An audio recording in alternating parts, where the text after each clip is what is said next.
अस्सलाम वालेकुम नाज़रीन, आप देख रहे हैं जागता पाकिस्तान। मैं शोएब यकूब। मुझे खुदा भी नहीं हरा सकता। जिन लोगों ने तकब्बुर गरूर में आकर ये लफ्ज इस्तेमाल किया, फिर खुदा ने उनके साथ क्या किया, आज की वीडियो में आपके साथ यही शेयर करते हैं। टाइटैनिक की हिस्ट्री किसने नहीं सुनी? टाइटैनिक बनाने वाले थॉमस एडिसन ने एक सहाफी से पूछे गए सवाल के जवाब में कहा था, इस जहाज को तो खुदा भी नहीं डुबो सकता। फिर उस जहाज का जो हशर हुआ वो सबको मालूम है। सारी दुनिया ने उस जहाज का हशर देखा। ब्राजील के इलाके कैंपिना में 2005 में कुछ शराबी दोस्तों का ग्रुप सैर को जा रहा था। तब उनमें से एक लड़की की मां ने फिक्रमंद होते हुए बेटी का हाथ पकड़कर कहा, जाओ, तुम्हारे साथ तुम्हारा खुदा है और तुम्हारी हिफाजत करेगा। लड़की ने जवाब दिया, अगर खुदा हमारे साथ सफर करना चाहता है तो उसके लिए गाड़ी के अंदर कोई जगह नहीं बची, सिर्फ गाड़ी की डिग्गी में जगह मिल सकती है। नाउजुबिल्ला।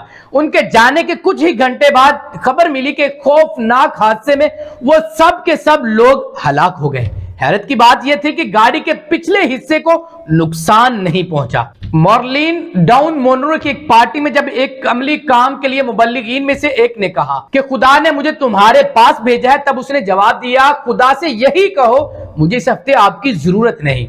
इस बात के कहने के एक हफ्ते बाद ही वो उसी घर में मर गई। ब्राजील के इलेक्शन में एक उम्मीदवार ने एक इंटरव्यू में कहा, अगर मुझे 50,000 वोट मिल जाए तो मुझे खुदा भी नहीं हरा सकता। इसे 50,000 वोट मिल गए, लेकिन हलफ उठाने से पहले उसकी मौत हो गई। बेशक अल्लाह पाक बहुत रहीम भी है, करीम भी है, लेकिन कभी कभी किसी के तकब्बुर पर उसकी पकड़ करके उसे दुनिया के लिए इबरत का निशान भी बना देता है। कभी तकब्बुर के बोल मत बोलिएगा, क्योंकि ये ऐसा गुनाह है जिस पर कभी कभी फौरन भी सजा मिल जाती है। मिलते हैं नेक्स्ट वीडियो में। अपना ख्याल रखिएगा। दोस्तों के साथ ये सबक अमेज कहानी जरूर शेयर करिएगा। मिलते हैं नेक्स्ट वीडियो में। अल्लाह निगहबान।